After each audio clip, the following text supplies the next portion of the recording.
All right, welcome to Halitics. I'm Hal Ginsberg. And by the way, Arlen, that song, the music, it's not really a song, but the piece ended a little prematurely there because of the way we started the program. So there was a moment pause, but the clock was running. I'm just trying to get us live on Facebook in our group, the Halitics group. I know we get viewers there, so I'm just taking a pause. How are you today, Arlen, by the way? I'm doing pretty well. My wife had a birthday Saturday and went down to San Diego to visit our daughter. So I've been by myself here for a few days, trying to catch up with the news and everything else that I have to do around the house. I'm doing some gardening, and the weather's been pretty good, except for today. It's kind of overcast. I wanted to ask you, since you mentioned San Diego, we did visit San Diego once when we were living in California. We really enjoyed it. How do you like it down there? Well, my daughter likes it down there. She's met a lot of friends, has a good social life, and there's so much to do, of course. But of course, you have to deal with the traffic too. By the way, they had a pretty decent sized earthquake you may have heard about yesterday, 5.2 in the San Diego. No, I was not aware. But you weren't there at the time. No, I'm here up in Monterey, but my wife just until today she's coming back from San Diego. Did she feel it? Yeah, they both felt it. Yeah. And 5.2 is a decent size temblor as they go. You know, I used to think it was trembler. I was like, why are people calling it a temblor? Because trembler, right? Trembles, but it is trembler. So tembler rather. But yeah, anything over 5 is considered a pretty good earthquake. Not a horrible one, but at least a significant one.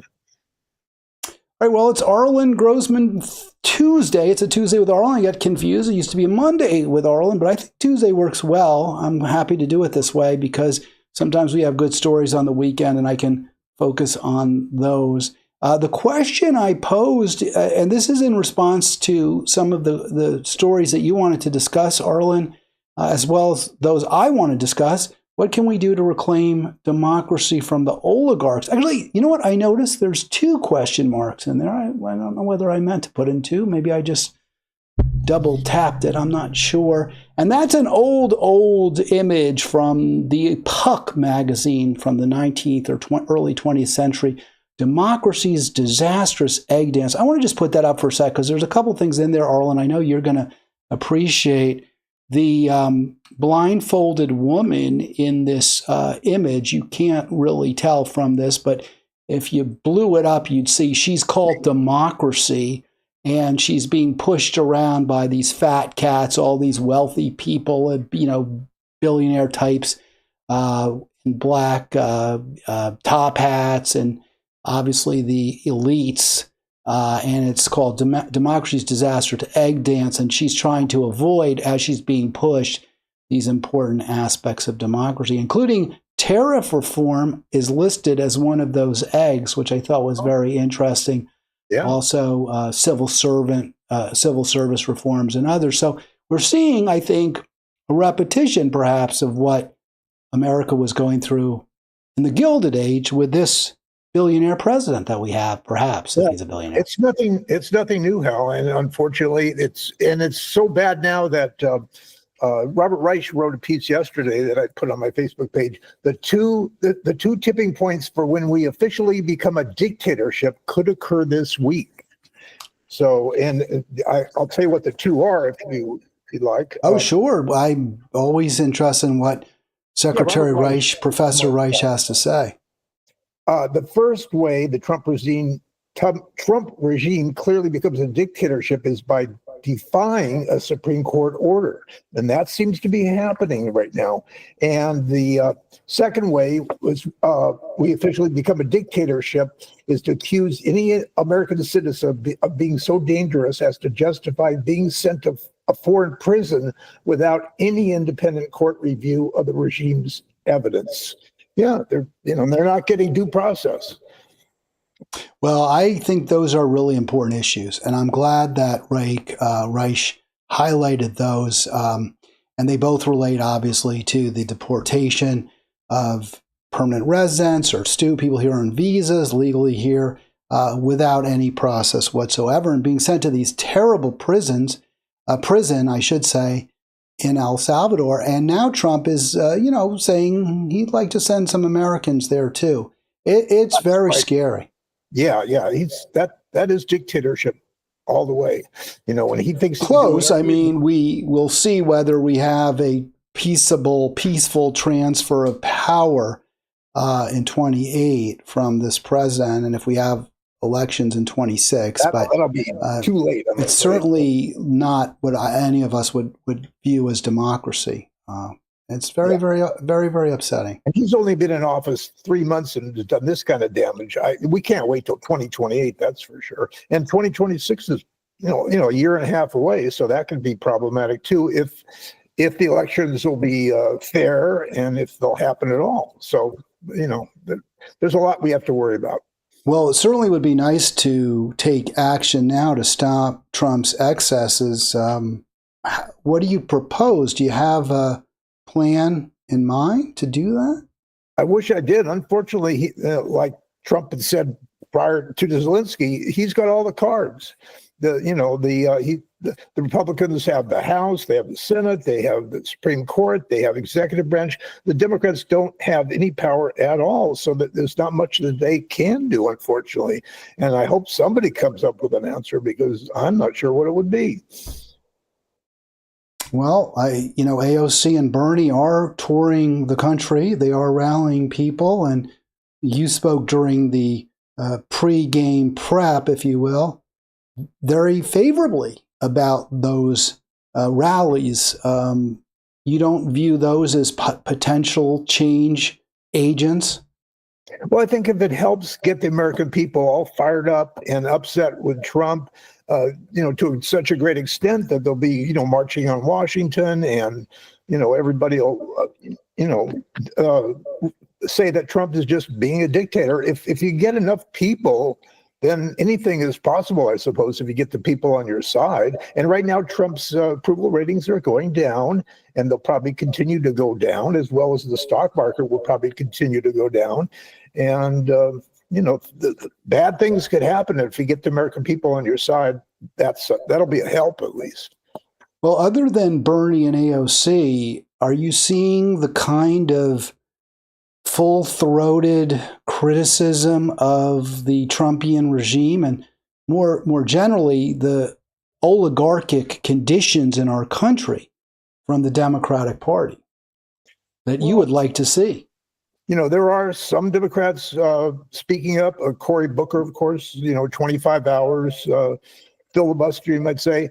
And, there are Democrats speaking up. They don't always get a lot of attention in the press, but they are certainly upset, and they're trying to go to around the country to Republican districts and try to take over the the meetings there, and so they're doing what they can on what little they have. They just don't have the power. Well, I've argued on this program many times, and probably to you too, Arlen, that what the Democrats need to do is offer a compelling vision that's better for the American people than what the Republicans are. That if they did that, and I think, honestly, that's what AOC and Bernie are trying to do. Now, I don't particularly think they're doing it in an effective way, but they're effective enough to get a lot of people out there, because people are desperate for something else. They're desperate for change. They want a government that responds to their needs, to their concerns. They didn't get that from Joe Biden, Kamala Harris. They're not getting it from Trump, and that's why you are seeing, in Idaho, you saw big crowds. I mean, this is a blood red state. If you saw 10, 11,000 people right in Idaho, if you repeated that with concrete calls for voters to vote for specific policies and candidates who have promised to do that, I think you would see movement. I think you would see Republicans start to change their positions, but I'm not seeing that from Democrats. Well, I think realistically, the 2026 midterms might be what the Democrats have to shoot for. It's still, a long way away, a year and a half or whatever.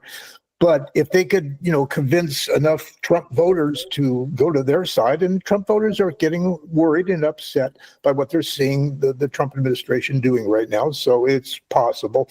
But if they could somehow take away the power of the Republicans in the House, that'll help a lot and kind of slow Trump down in some of his worst excesses. Well, why do you? Do you think that is likely to happen? Is there something that the Democrats should be at least campaigning on? Are there certain policies that you like? I put up here death toll from Israel's assault on Gaza passes 51,000. 15 of 48 Senate Democrats voted against more aid, more materiel, more weapons of killing to Israel. Only 15. The Democrats are not distinguishing themselves from Republicans. Don't they need to do that? Yes, they do. And you and I both agree on what the Democrats should stand for and what they should campaign on. And it's going to take some time. It's only been 3 months, and they have to figure out a way to do it best. But I think Trump voters are going to get very dissatisfied with what they see, and a lot of them will regret their votes. And then we might have a chance of electing, Democrats in the midterms and start changing things around if things are not broken by then. But will Democrats change things around? Didn't we get Trump because Democrats didn't champion working people, didn't champion peace, haven't fought for a decent environment? They pay lip service to those things, but when they take power, they don't change for the better for working class Americans. Well, things have changed for the Democrats because they lost and they're hurting, and they don't like the position they're in right now, where they have no clout at all. And so they're gonna have to figure out something, and I think they'll be motivated to. I sure hope so. I see no reason why they couldn't, and then start getting closer to the issues that you and I talk about. Whether it's Gaza or all kinds of things. And so we'll have, that I think, again, with our system, the only real first opportunity we'll have will be in November 2026. All right, that story there on your screen, I'm always centering the people of Gaza. 51,000 now dead. Officially, the official count from the Palestinian Authority, and that is exactly 51,000 by my count. It says passes 51. I have it at 51,000. That's 17 more dead yesterday. So we're, I don't know what to go with that. 17 more Palestinians killed. There's no effort. There's no energy on the pro-life side, the end of war side that I can see in the American political system, with a few exceptions, people like Bernie Sanders and I don't know who else, frankly, but I guess Bernie. Well, I think maybe AOC too. But anyway, there's no question about it. The Democrats are, they can't do anything about Israel, about Gaza, and right now Netanyahu's doing whatever he wants to do. I think that he's starting to lose some of his popularity within Israel. For a while, he was really up when he was, doing all that military action against Iran's allies and all that. But right now he's just going to excess, and I wish there was a way the Israeli people could do something about him, but it's sort of like the American people. We can't do much about Trump when he goes to excess, and he's going to excess right now. A lot of surveys of the Israelis do show that Netanyahu's war against Gaza isn't particularly popular. There's a view that, and I think correctly so, he's doing it for political reasons. It is not, in fact, leading to the recovery of the hostages or the release of the hostages, but rather they're being killed. But all that said, there's virtually no sympathy for the Palestinian people either in Israel. They don't really, they're just, the death count doesn't matter to them. The utter decimation, the devastation that the Israeli military is wreaking on another people. Yeah, there's no justification for what the Israelis are doing in Gaza. They're just, it's a crime against humanity. But Trump's not going to do anything. And and the Congress can't do anything. So I don't know what's going to change, but I agree with you. It's a horrible, horrible situation, and the United States of America should not be involved in it, but we are. Arlen with us. It's an Arlen Tuesday. Don't forget, the bigpicturereport.com is where Arlen blogs. And you can see before we get to the source, go ahead, Arlen. You had something else you want to add. I'm sorry, go ahead. Say, the top of my bigpicturereport.com is the Robert Reich article. So I want to have people see that, because this is a very important week to see if Trump is going to stick with what he wants to do, or is he going to maybe make some adjustments or changes? I don't know. By the way, I am remiss, Arlen. I meant to go to your website and look and see if there was an article there to feature today. And I just, you sent me the other New York Times links, and I knew you had something at the Big Picture Report. I try to make it a practice to always center or feature your lead story. I didn't do that today, so I do apologize. Maybe next week if you think it's still worth highlighting. Well, I already told you the important parts of it. There's two things that could turn us into a dictatorship this week, and we have to watch and see if it's going to happen. Yeah, it's very worrisome. All right, before we get to the stories, and we're going to talk quite a bit, the two that you highlighted from Maureen, actually there are three, I believe, but there's a clip. There's a clip where Trump sycophants are all telling us how great he is. But the two New York Times pieces, were one's from the Washington Post, Fareed Zakaria, the other from Maureen Dowd, the New York Times, are very critical of the tariffs, especially Trump's tariffs. And I couldn't really tell from Zakaria whether he opposes tariffs as a matter of principle or he just opposes the way Trump is implementing them. If it's the latter, I agree. If it's the former, I do not. But I do want to show this from Halitics. Don't forget, Facebook.com, Halitics is where you want to go for all your political Facebook arguing. So there's our good friend Art, and do you have a reaction to this? And I also want to give you my response, but which I put up there, Arlen. But do you have anything? Stop buying cheap Chinese slave labor crap. Make America the industrial hub of the world again. And I put it up because it's pertinent to the topics that we're going to get to in a moment. Well, this is what the MAGA people think. They think Trump is going to come along and take over the Chinese, and he's going to do all these wonderful things to the economy, and he tells them he will, and they believe him, and I think they're under disillusionment that they're just not. He's just not going to do what they'd like him, what he says he's going to do, for one thing, and it's only going to get worse, and it is getting worse. Well, he did implement the tariffs on China, actually. There were many others that he paused, but he did actually implement, as I understand it, the tariffs have been imposed on China. China retaliated with even higher tariffs, and we are seeing a significant reduction in trans-Pacific trade. I talked about this yesterday. Many of those container ships are coming with far smaller payloads than they would have otherwise. And as you know, Hal, he kind of backtracked a little bit with China and said there would be exceptions to all this, high-tech things. So, he knew he'd gone maybe a little bit too far. So he's coming back. And it'll be interesting to see what the relationship between the United States and China is going to be now, because they're, on each other's case and angry with each other. So we'll see.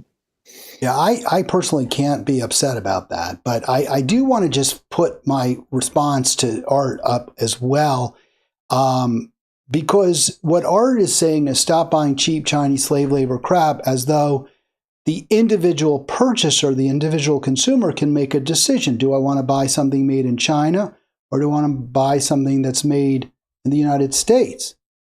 And my response to that is, no, hard-pressed working people cannot be expected to buy more costly American-made products when cheaper imports are available. And that's why we need tariffs, because that way the goods that are made with cheap labor won't be cheaper. the labor will be less expensive. That input will be cheaper for the producer, but not the actual price on the shelves. Yeah, you're right. The consumers will go for the cheapest product. And, that's, they're not going to be looking at, is this made in China? That's very unlikely. So doesn't that mean we need tariffs? In the case of China, perhaps that'll work. I'm not an expert on, how tariffs work, but a lot of economists are not too happy. Well, when you impose a tariff, the importer has to pay at the port of entry a fee. It's called a tariff. That's what they pay. They pay for bringing in whatever it is, whether it's a computer chip, whatever's on the schedule. So obviously, if the importer has to pay that extra charge, it just increases the cost of distribution, and they will have to raise their prices to make up for it. Now, they won't raise it as much as the tariff because there's other factors involved. But yes, you can't sell for the same low price if you have to pay a tariff. So I guess my point is that would protect American jobs. I don't know how else to do it. Maybe you have some other ideas how we could protect American jobs. Well, we know for sure that China, makes so many of the things that Americans buy. I mean, if we lost, buying from the Chinese, there'd be a big change in cost, a big change in, what we're doing. So it's very tricky, and I hope Trump has some, plans, based on contingency as to what China does. And then China's going to do what they want to do. And we've got a trade war here. Yeah, we do. And we've lost the trade peace. So with very significant caveats that we'll get into, and I think Zakaria especially really brings out the problems with Trump's tariff policy, which are great. I mean, they're very, very significant, those problems. They're so tremendous. They're so problematic in terms of implementation that I am sympathetic to those who oppose the tariffs. My response is that it's the job of the Democrats and pro-working representatives to say to Trump, we'll work with you on tariffs, but they have to be implemented in a fair way. And clearly that's not the case. Yeah. It's going to be interesting to watch, and it's going to get kind of scary for a while, I think. And it will be interesting to see how the markets react to it. They started up today higher, but then now they're going lower. So we'll have to wait and see. All right. Before we get into that topic in greater detail, I did want to just highlight one of our posters at Halitics. I do want to talk about higher education, and one of the big disappointments, I think, for both of us, although not a surprise, has been how elite institutions, whether academic, universities, top universities and colleges, law firms, have simply gone along, acquiesced in very unreasonable demands that Trump has levied against them. But there's an exception, Harvard. So let's hear a little bit from NBC News reporting on Harvard's response to Trump's demands. The Trump administration tonight firing back at Harvard University after the school basically set up a showdown with the Trump administration, rejecting some of the White House's demands on its policies. A White House spokesperson saying, in part, President Trump wants to end unchecked anti-Semitism and that Harvard's response could put its federal funding at risk. But Harvard's president says the university will not surrender its independence and that neither Harvard nor any other private university can allow itself to be taken over by the federal government. The Trump administration had something like 10 demands for Harvard, including the elimination of DEI programs and the restriction of acceptance of international students who are, and I'm quoting here, hostile to American values and institutions. Stephanie Gosk is joining us now. You couldn't think of a perhaps big... I'm going to stop it there. We don't need to hear her analysis. We can analyze it ourselves quite adequately, Arlen. One point, though, I just want to throw in there is this is a lot of money. I think the total grants for Harvard annually are well into the billions of dollars. I'm thinking up to $9 billion in grants, which is an astronomical amount of money. I think they're more than that. Go ahead. that may be annually, but I think in total it's much bigger than that. I think so. Well, their endowment is $53 billion. And Okay. maybe I'm overstating the annual grants from the federal government. I'm sure it's the most that any university gets. But this is not, hey, this will impact on the university. So how do you respond to that?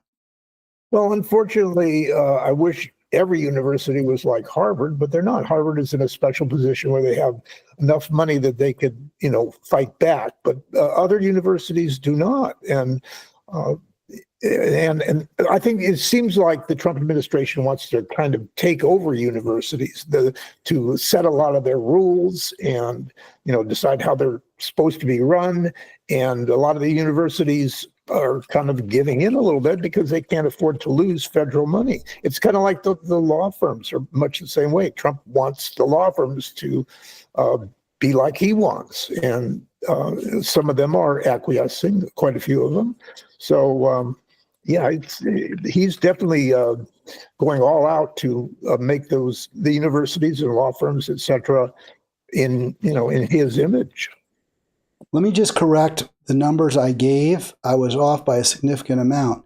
And you corrected me, but I just want to be clear. Arlen pointing out that those grants in total, which would include over a multi-year period, actually are in the neighborhood of 2 billion, not 9. So I greatly overstated that.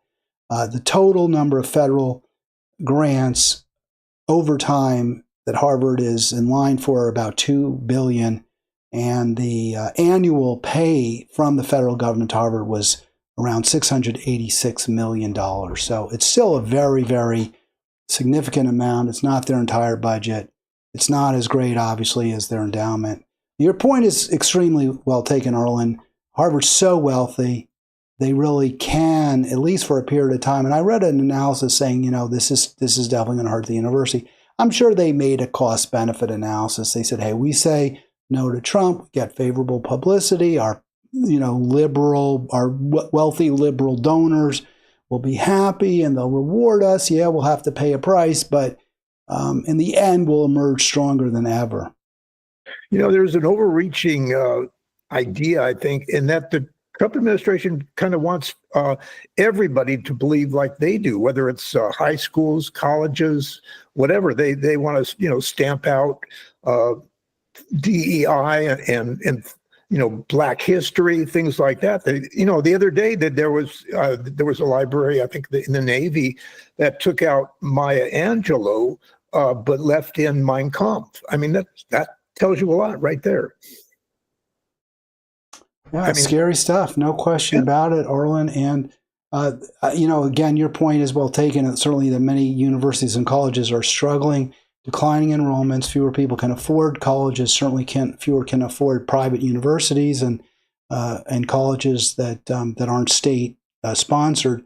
So they're going through a rough patch, and they'll do what they need to do to maintain that income. I don't think that same excuse can be proffered by these law firms with partners who share annually is often in the several millions of dollars. If anyone could have, in my view, should have stood up to Trump, it was these elites. But they're elite and they like it. They like being richer, much richer than everybody else. And if they have to sell, they have to go into court and argue that there's anti-Semitism when there isn't, they'll do that. I mean, why not? Half the partners probably are Jewish in some of those firms anyway. And hey, we don't care. Fine. It's no skin off our back in the end. We give pro bono work as like we don't get revenue for that regardless. So we'll do pro bono that the president wants versus what the partnership decides. Yeah, and I don't think it's absolute right now. I think some law firms and universities are pushing back, but they don't have the clout, in the billions that the Trump administration does.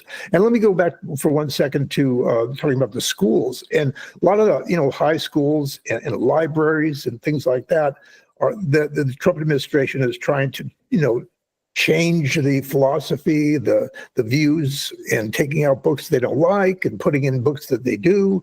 And that's kind of scary too. Oh, no question. And that's, I don't know if I call it exactly a dictatorship, but certainly fascism, certainly tyranny. I mean, I guess I use a different definition for dictatorship, which to me is where you have a dictator. You have one leader who is, basically has kingly type powers.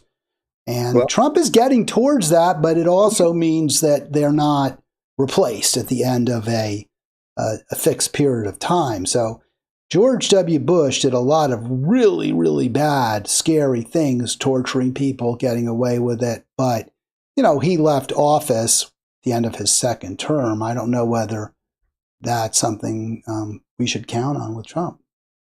and of course, unless you go along with Trump's idea that he that he actually won the 2020 election, if you don't agree with him, he's not going to hire you. He's not going to let you have any power. He's sticking with that, and people know that they have to agree with him or they're out. It's all right. I wanted to talk about this article from the New York Times. This is how universities can escape Trump's trap. We talked about what Harvard's doing, which is simply saying no. And this author, Gasson, and he provides a blueprint which he urges other schools to follow. He mentions Bard University, a very progressive school in New York State that follows this model. I don't think it's something that's easily replicable, but I really, really like what Gasson is saying here, and what Leon Botstein, the president of Bard University, have done, is because I do think this is what we need to do. So I'll be very, very upfront.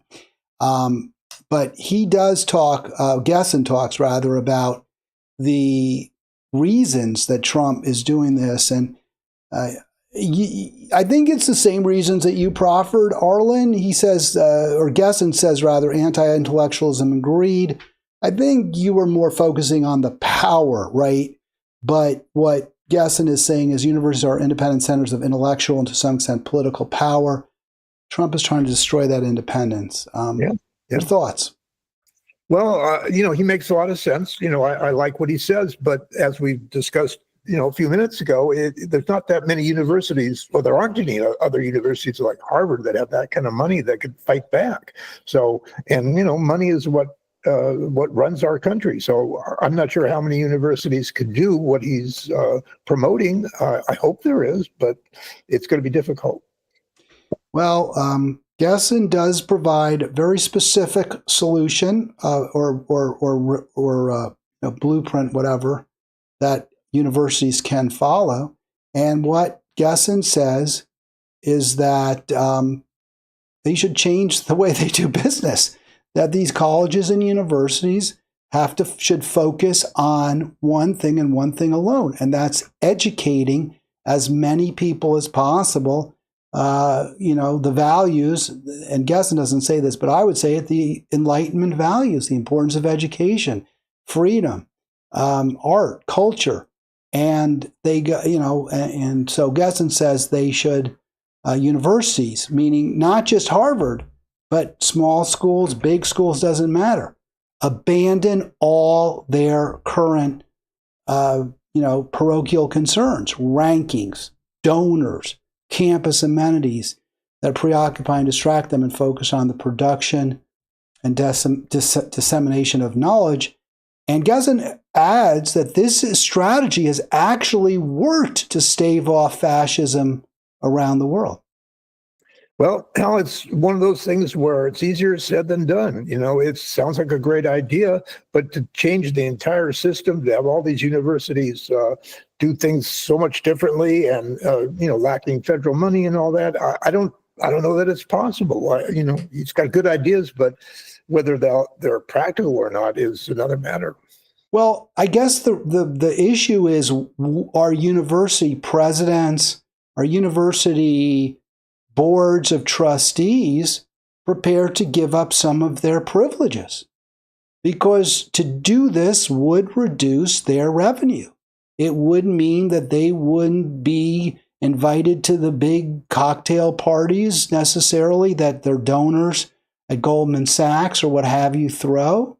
it would mean they might not, what Gesson says and doesn't say, yes, these concerns, rankings, donors, and also the endowment, right? Contributions, donations are a huge preoccupation of these presidents, college presidents, and top managers of the schools. And the reason is because the bigger the endowment, the more money they raise, the bigger the school gets, the higher their salary is. They can command a higher salary from the current institution, or you're working at, say, I'll give my school, Wesleyan. It's a prestigious school. People have heard of it. Not everybody, but a lot of people have. It has a good endowment. But you go there and you turn it into a fundraising powerhouse and you make rate rise in the rankings. Guess what? Maybe Yale, when they're looking for a new president, is like, hey, look what the guy did at Wesleyan. What can he do with us at Yale? Maybe we can be right there with Harvard and Princeton if we get. So again, there's personal benefit, right? There's self-interest that drives these managers rather than the ultimate interest of the institution or the nation. So I think that's the real roadblock, if you ask me. Yeah. There's no reason for Harvard to have whatever they have, $50 billion in endowments, and for Yale has, I'm sure, billions and billions of endowments, and they've got they shouldn't be getting that high, and they shouldn't have that much power to do whatever they want and to give salaries out, big and bigger salaries. They really, universities like that need to look at their model, their business model or whatever, their educational model, and make some changes because it's kind of out of control.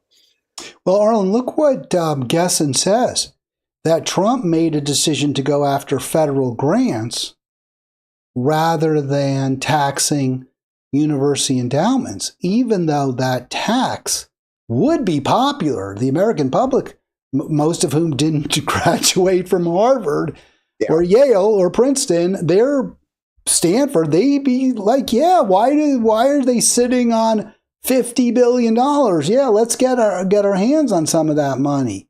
But Trump doesn't go in that direction because in the end, it wouldn't really lead to more of his ability to influence the universities. Yeah, I don't know why they're not doing that, taxing, the endowments like that. It seems like they would, make things worse for those universities. But, they're certainly putting a lot of pressure on, the Harvards, Stanfords, and Columbias and all that. And, also restricting the kind of protests, the kind of thinking, the kind of ideas that are going on in these universities. If they have to make sure they're pro-Israel enough, and and a lot of students are getting kicked off and taken away because they've demonstrated in a way that the Trump administration does not like. So yeah, it's really bad, Arlen. You're absolutely right. That is one of the most upsetting things. Is Columbia agreed to more campus cops who will actually have arrest and detain powers. Usually private universities don't have their own private police forces. I'll give an example. My son, who went to the University of Maryland, they do have a police department because Maryland is a state school and states have police. My other son, who went to Georgetown, they don't have a police department. They have to call in the Washington, D.C. Metropolitan Police Department to deal with problems on campus because police can't work for private institutions generally. But Trump is going to change that. Oh yeah, Columbia, you can have your own police force as long as you arrest people who rally against Israel. Yeah, I think the Trump administration and probably Project 2025 just wants control over as many institutions in the United States that they can. I mean, they're trying to, rewrite so many of the rules and so many of the powers that have been going on for a long time, and make it favorable to Trump and his people, and that's scary because it's terrifying. Yeah. Arlen, just more from Gessen's piece here. The education in Poland by dissidents was broad, that they did everything they could to inform as many Poles as possible about the implications of the communist control of their country and the loss of freedom. And that by doing so, they have managed to protect their democracy at a time when many countries, we look at Hungary as a neighboring country as an example, have really backslid. So this is apparently a really successful model, an effective model. Let's educate. Let's forget about all the perks and the privileges and focus on teaching. And then he goes on to say, or Gessen goes on to say, I should say, he talks to Leon Botstein, the president of Barty College, a small school, which has a small endowment, by the way. And he views educating as many people as possible. They're educating folks in prison. They're going to high schools in underserved communities. And they're doing it all with the goal of spreading the message that tolerance, the fundamental equality of all human beings is essential. Teaching people that is essential to democracy. So I think it's a beautiful message. I get what you're saying. It's going to be very, very difficult. It's going to be impossible to get many of these college presidents and such to give up their privileges. But I think this is how we save democracy. Yeah, well, they have, all these universities have to get together and decide what they really want to do, as a group, not just individually, so Trump could pick them off and take their money away. They have to get together, come up with a strategy, come up with, maybe ideas that are closer to what Gessen wants. But, as of now, he just picks them off one at a time, and schools like Harvard can resist, but not many other schools. Yeah, and the final closing by Gessen, I agree with what you said, is that if the schools don't band together, as you recommend, and if they don't focus on their core mission of educating as many people as possible, not just children of elites, not just a few who do really, really well in SATs, but everybody. If they do that, we can maybe recover our democracy. If we don't, it will be too late. Yeah. We're definitely at a tipping point right now. Things are going very fast, probably too fast, and we just have to slow down, hopefully. But the Trump administration does not want to slow down, and we got some problems. All right, we've got a piece here you recommended. This is from the venerable Maureen Dowd. She has a long-time New York Times fixture. And it's interesting. I just was thinking about this. I don't know. You probably never had a problem with Maureen. I don't know, maybe you did. But a lot of liberals, or certainly Democrats, have been harshly critical of Maureen Dowd. She went after Hillary Clinton earlier and more aggressively than many other mainstream or corporate news columnists and reporters. I don't know if you remember that, if you have any thoughts on that before we talk about her response to Trump. I vaguely remember something like that, but I just like Maureen Dowd just because she's such a great writer and kind of boils things down to, the important things, and, just very clever with her words. She's a really good writer. Was there anything in particular? I did cut a lot of the segments out of this for highlighting, but before I get to those, this was your story. Was there one or two segments that really jumped at you from the column? Well, here's a quote she has from David Axelrod. "We're living in a bizarro world where heroes are being targeted and scoundrels are in a position to target them."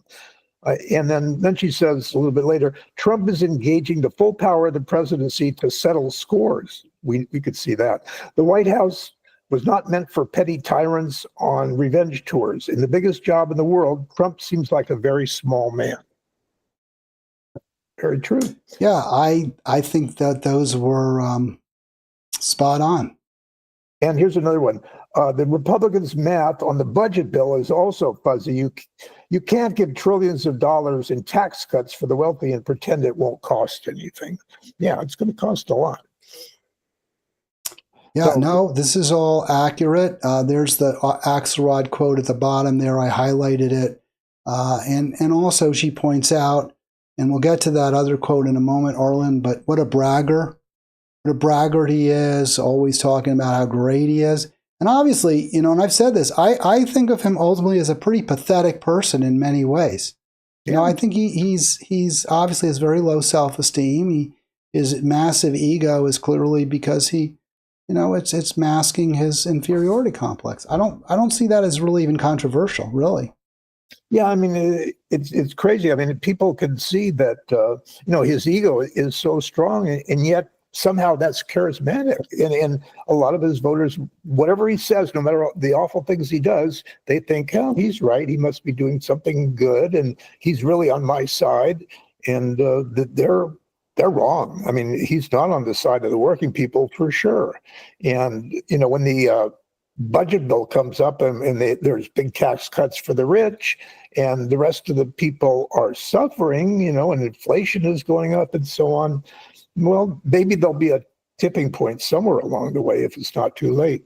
Well, I don't disagree with what you just said, Arlen, but I do actually. I don't disagree with the end of what you just said. I think you really, really account for the real hatred the American people have for Democrats. I don't think it's that Trump is so popular. I don't think that people who work in factories, some do. There's blue-collar support for Trump. I think there are people who really believe Trump is an ally, and I think they're wrong about that. But I think by focusing so much on people being bamboozled, fooled, mistaken, brainwashed, I think you miss just how much people really and truly hate the Democratic Party and hate Democrats. Well, I think part of the reason for that is, Fox News and all those other places. I mean, Trump keeps saying, Joe Biden is the worst president in history. The Democrats are, terrible and awful, the worst party ever. And he just, constantly repeats things like that. And his people, believe whatever he says. So, well, if you think the media is part of the reason for those who have contempt, the contempt that some have for Democrats, do you think that the media that you consume and that other Democrats consume could possibly be why you have so much disdain and hatred for Trump? Do you think that it may be impacting on your view of Trump rather than creating a truly objective worldview? Well, it's pretty clear what Trump is doing, and I think there's, all the reasons in the world to see that he's. So you're not impacted by biased media in any way. You have a purely true and accurate view of Trump, as clear as an unsullied lake. But these poor, besotted factory workers and electricians, they're confused, they're muddle-headed, they don't know what their butt from their elbow. Is that your analysis, Arlen? Well, as you know, Hal, I'm a political pundit and a thought leader, so obviously I rise above things like that. But there's I mean, what could we say? It's the right wing has, I think, a stronger media base. They have more people. They've been working, I think, for decades to get into the position they're in right now, and you've got your Project 2025 and things like that. You have think tanks that have been pushing all these things, and the Democrats really have been pretty weak in comparison, or liberals have been weak in comparison. And, these right-wing forces are very, very, very strong. All right, I'll let that lie. I won't respond. Okay. I mean, I think that was true. I'll just throw this at you, Arlen. I really think, especially when I started KRXA 540 in the early 2000s, I don't think there could be an argument that right-wing media was ascendant. And there was very, very little, certainly progressive media, progressive voices. I still don't think there are progressive voices. But now there are very strong Democratic, capital D, pro-Democratic Party voices out there, like the New York Times, which really don't have an analog. I mean, there's no newspaper. I guess the Wall Street Journal, you might argue, but there's no newspaper besides maybe the Journal that competes with the New York Times in terms of power, influence, reach. And every single opinion piece, every editorial, every article there is just outright condemnation of Trump. And you see this from the networks, you see this from CNN, MSNBC. So I don't think what you're describing is an accurate reflection of today's media landscape. Well, I think what you're saying is like the New York Times, CNN, MSNBC, yeah, they are strongly on the left, but they're really few and far between compared to all the right-wing networks and media posts and, social media and everything else. I think the right wing has more power, unfortunately, in those areas. And I wish there were billionaires who would come to the support of Democrats a little bit more, and not like the billionaires on the Republican side. They're happy to give money to some of these networks and things like that, but not so much the Democratic Party, I think.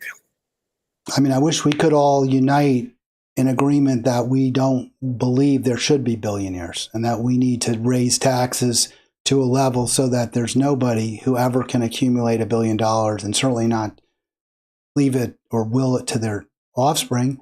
And that if a candidate doesn't adopt that position explicitly, then we're not going to vote for them. And if a party refuses to make that their platform, we're going to find a party that does. I think the wealth inequality is just getting wider and wider. The rich are getting richer, the poor are getting poorer, and there's nobody preventing that from happening. And so it's going to get worse and worse. And then pretty soon there's going to be a tipping point. All right, Arlen, you had a video you wanted to show, and I just want to, before we show it, I just want to quote from, or show the quote from Dowd here, the bottom paragraph. Trump has surrounded himself with small people who elaborately flatter him and puff him up at risible cabinet meetings. The chairman of the FCC even has a Maoist golden Trump head on his lapel. All right, I don't know, whatever. Yeah. But here's the video that this came from I believe it's WYAA in Alabama. And I looked this up. I wanted to be sure this is not in any way a fake news or anything like that. So let me just, I got this from, it's considered to be a very reliable source, WYAA. So let's play the video. Here we go. Under your leadership, we are going to revitalize and make shipbuilding and maritime great again. And let me just stop it right there, because when he said shipbuilding, I thought he used a different four-letter word that begins with SHI, which wouldn't be shocked me if he had said that in the cabinet building meeting. We're building ship, but he didn't. He said shipbuilding. Let's go beyond that, and I'm going to restart it because I want to hear from the beginning. But again, you can see it's WAA 38, 31 at the top. I think it's WAY. Here we go. Leadership, we are going to revitalize and make shipbuilding and maritime great again. At the Trump EPA, we're going to make you proud. The honor and respect we have for each other is a reflection of you and your leadership. Thanks to your leadership. You were overwhelmingly elected by the biggest majority. Well, Mr. President, thank you for your leadership at the border. Thanks to your fantastic leadership. So the American worker is grateful. Main Street is grateful for you. Yeah, they just. All right, so there you go, Arlen. They just gush all over him, and he eats it up. He loves it. Well, I mean, this is what people do with their bosses, right? I mean, it's not such a shock. I mean, people suck up to their bosses. I don't love it. I think it's ridiculous. I think it's ugly. If I were Trump, I would be skeptical of these people's commitment or sincerity. I'm not sure how it. Let me ask you this: how do you feel this impacts on his ability to govern our country? I think, he believes everything that they say. I think he feels he's like a Superman that could do whatever he wants to do. And they're just encouraging him to do that. And that's not the first time this has happened. There was one, I think about 7 weeks ago that was also as bad or worse than this one. So it's not the first time, but they know they have to suck up to him. And so do world leaders, and so do people, in businesses and universities and everywhere else. He's pretty shallow. He's got a personality. Yeah, I put you on full screen there for a moment, Arlen. I had to check to make sure we weren't going to lose power, and I don't think we are, fortunately. Let me give you what my biggest concern is with regard to that. There's two, but my biggest concern is that a leader needs to be able to hear criticism. A leader needs to be able to hear challenges to, in this case, a man, his decision making, and to be told, no, I think we should go in a different direction. They don't necessarily have to, but they have to be willing to hear those criticisms and reconsider decisions, or to consider from various viewpoints. I think that was a book about Lincoln, right? A Team of Rivals, something like that, was written by a noted historian. I forget her name, but Doris Goodwin, right? Kearns Goodwin. Right. Yeah. And that's what made, Lincoln the great president he was, at least according to Kearns Goodwin. If you can't hear that, if you can't hear people say, I don't agree with this policy, or I don't think, if you're going to impose tariffs, let's do it this way, not that way. If you can't hear that, I don't think you'll make, in general, very particularly good decisions. So that's one thing. And the other is it's a personality thing. If you're so thin-skinned and you're so dependent on flatterers, then I think your temperament is very suspect, and you're likely to retaliate, as we see Trump doing, right? I mean, it's very consistent with that personality, retaliating against anyone who criticizes you. And that's scary. It is. And, the people he nominated, which were, for the most part, unqualified and poor choices, they're the main reason they're hired is because they're loyalists, because they want to do whatever Trump wants them to do and agree with him on everything. And when you have a situation like that, we have what we have now. Things go to the extreme because there's nobody there to stall, make it stall or make it slow down. Well, we've got some more stories to get to, and more to finish off here, but this is important stuff, and I thank you for bringing these to our attention, Arlen, because I don't always see some of the more critical stories about Trump, since I tend to focus more on criticism of the Democratic Party. Here's the wind-up by Maureen Dowd, former casino owner, brags he's never gambled. He probably hasn't. He doesn't drink either. He likes to be in control of himself. But of course, that calls into question the morality of somebody who is so happy to take the losses of people who aren't able to stop themselves from gambling. So again, I question the morality of this person, but how strange that a man long considered a branding savant has so badly mucked up our brand. So she makes a strong point there. And before we get to a video, I want to show one more video, Arlen, for you. But this was your second story. So let me just put this up here. This is from Zakaria. By the way, say his last name. How do you say his last name, or do you not say it? Read Zakaria is how I heard it. So I said it correctly, is what you're saying. Yeah.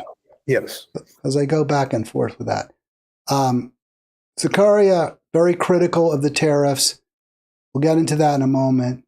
U.S. economy is for sale. So given how bad these columnists with a lot of influence, two powerful newspapers would have, you'd think that Trump's approval rating would be dropping. And we are seeing that happen, Arlen.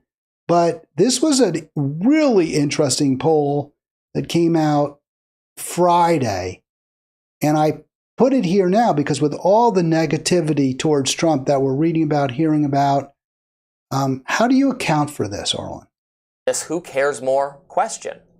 Cares more about the needs for people like you. You mentioned it, Kate Ball. We got a tie, even after this tariff war had already started, split between Democrats and Republicans on how people feel which party cares more. I'm going to stop there. And so I got this from The Hill Rising. I couldn't find it on CNN, but it is obviously from CNN. You can see Harry Enton there. This was, as I understand, it was broadcast Friday. I want to get the date. So he mentions the tariff war. After all of that, we've already seen the market crater. And yet, despite that, Harry Enton reporting that a party, the Democrats, who have consistently had double-digit advantages over the Republicans when on the question, who cares more about people like you? Now they don't even have any advantage at all. They're tied. So that's quite a shocker. I don't know if I need to play more at this point of this, but Arlen, what's your reaction? Are you surprised to see that? And then to what do you attribute it? Not really. For a long time now, the approval of the Democratic Party has been low. It's been in the high 20s. And I think that the reason is because they lost the election and Trump keeps hammering, how terrible they were and how Biden was, the worst president in history and all that kind of thing. And his people want to believe things like that. So, the Democrats have a long way to go to make their brand better and to have a chance. But I don't think it's the party itself that's important as much as the people who they're going to put out there to maybe run for president or other offices. Well, the question was, who cares more for the needs of people like you? So I would ask you, Arlen, do you think Chuck Schumer cares about your needs? Well, I think more than Trump, but I'd like to see AOC go against him in the primaries, which might just happen. The Democratic leaders, Schumer and Hakeem Jeffries, are inadequate to go against the powerful forces of the Republican Party. So I'd like to see some younger people, some stronger people, and some stronger pushback that we don't have yet. I think accounts for the Democratic Party's failure to champion true pro-people, pro-peace, pro-environment policies. I mean, they've done some. They certainly pay lip service to them, but in the end, we're seeing votes for funding the Israeli genocide. I know you and I disagree on Ukraine, but we have three national security people in the Trump Biden administration, all coming from the defense industry.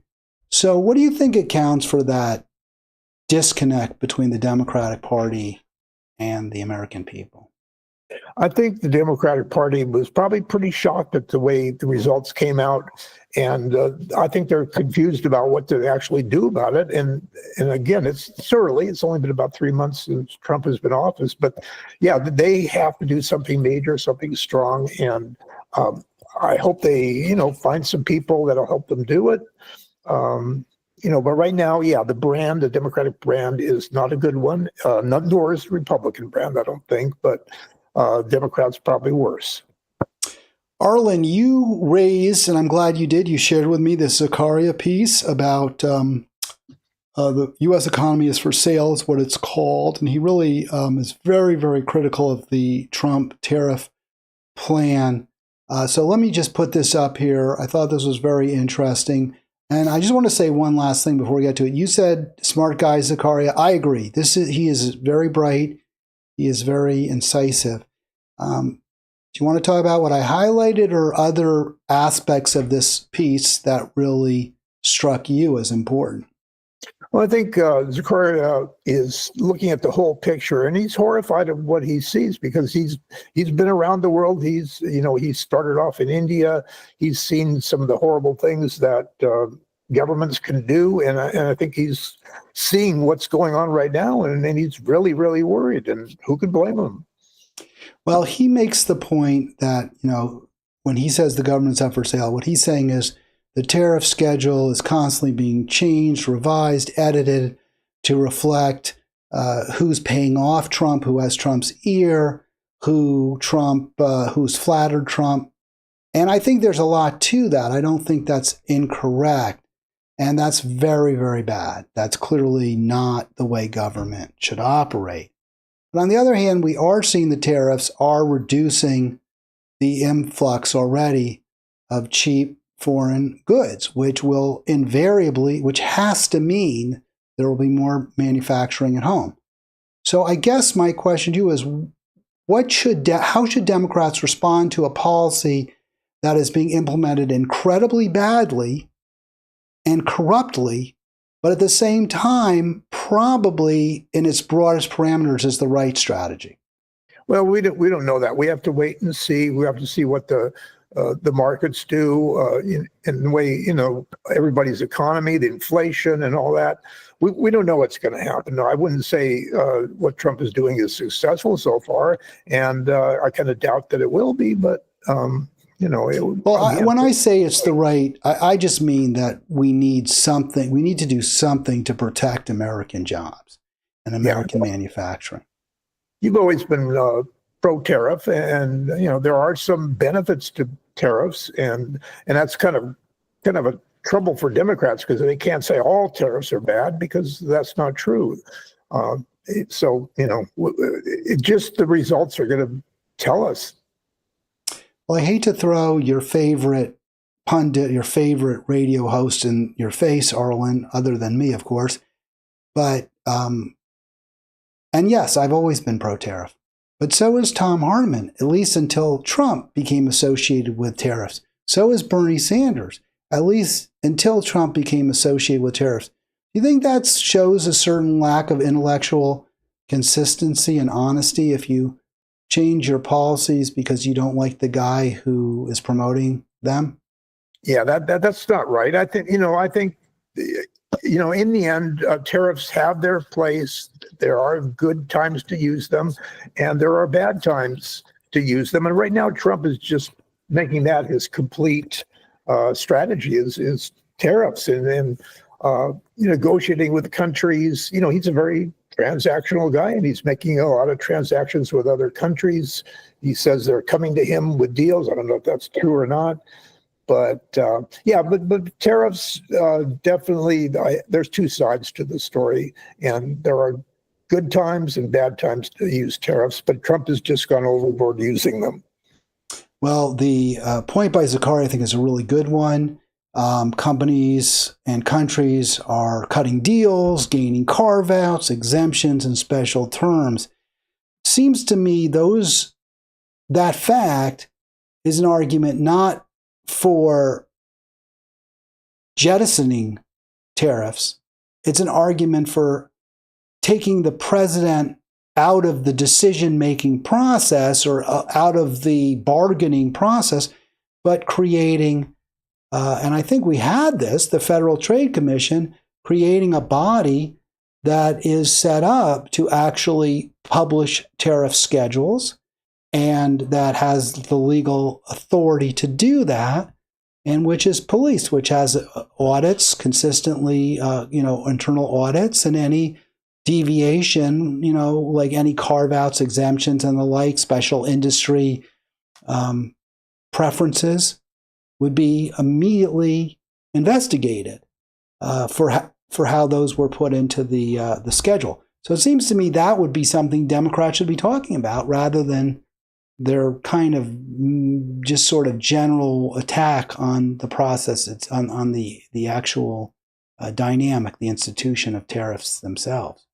I don't know if you noticed, but the last couple of weeks, maybe the last week, the Republicans have been in Congress have been starting to try to pass something that would say they have some influence on the tariffs rather than just Trump completely having all the influence. So I'm hoping that that will happen and Congress will step up. They've been pretty much not doing anything. Congress is just sitting back and watching everything happen. Yeah, I think you're absolutely right. What Congress should be doing is talking about how the tariffs are being misused, abused, and Trump is taking advantage of them, much as Zakari is saying. I think that would be the right strategy for them to do. Hey, we've been going for an hour and a half, quite a long program. Or no, not an hour and a half. Sorry, 70 minutes. My eyes are going bad. I saw 3, and then I thought that 3:10 was a 3:03 for 3:30, but it's not.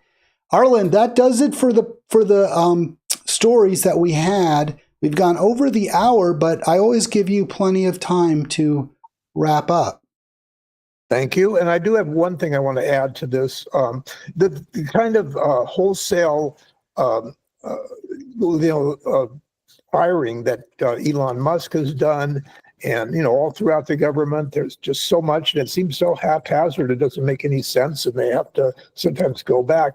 But when things will happen, and there's going to be like natural disasters, and if we don't have any money in FEMA, how are we going to do anything about that? And so many things that we might want to do, but we may not have the money or people to do it, like Social Security. And so, they're going to come back and bite Trump and Musk, I think. Yeah, that's a really good point, and it's a really unfortunate truth. The way that Trump is gutting the government does serve that function. It means that we can no longer count on government services to protect us from rapacious for-profit crony capitalists. And that is a terrible thing, but it's exactly what Trump wants. Yeah, and there's medical things that we're not researching, and just so many things that we're not doing, and we're going to be paying a price. We are. I think we're paying for it now. I mean, I think what we're observing now is didn't start with Trump, but it's Trump on steroids. This sort of neoliberal agenda that he's pushed in certain areas. Not when it comes to trade, but basically taking the government out of the business of helping people almost completely is awful. It's awful. And if everybody keeps overpraising him, he's just going to continue and do it even worse than before. So, yeah, we're in a tough point right now in our history. All right. Thank you so much. Arlen Grossman with us on Halitics. Great to have Arlen with us. I will be back tomorrow. And we have a candidate for the Virginia governor race, governorship, I guess they call it. I don't know. On Thursday. So we'll have a great guest then. We'll have a gubernatorial candidate. Looking forward to that. Very progressive Democrat. Arlen, thanks again. Thank you, Hal.